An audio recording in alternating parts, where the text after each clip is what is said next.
বিজয় করতে হবে। ওমরে ফারুক বললেন না, হয়নি। আরেকজন বললেন বিজয় হওয়ার পর আমাদের বেশি বেশি আল্লাহর বরত্বের ঘোষণা দিতে হবে, এটা উদ্দেশ্য। ওমরে ফারুক বললেন না, হয় নাই। যারা জিজ্ঞেস করেন কেউ পারে না। সব শেষে বিশ্বনবী ছোট্ট আব্দুল্লাহরে বলেন, আব্দুল্লাহ ইদা জা নাসরুল্লাহি ওয়াল ফাত, এর দ্বারা উদ্দেশ্য কি বলো তো?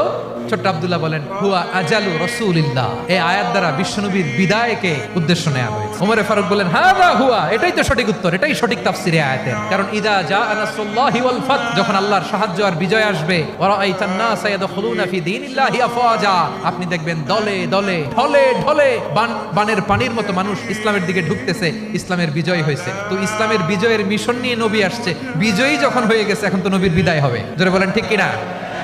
কোন সাহাবী এই সূক্ষ্ম কথাটা ধরতে পারে নাই, ওই আব্দুল্লাহ ছাড়া। এরপর থেকে কোন ক্যাবিনেট মিটিং এ আর কোন সাহাবারা কোনো প্রশ্ন করে নাই। আওয়াজ করে পড়েন সুবহানাল্লাহ। বিশ্বনবী আব্দুল্লাহ ইবনে আব্বাসকে দ্য এডুকেটর অফ দ্য উম্মাহ, উম্মার শিক্ষাবিদ হিসেবে গ্রহণ করেছেন। আওয়াজ করে পড়তে হবে আল্লাহু আকবার।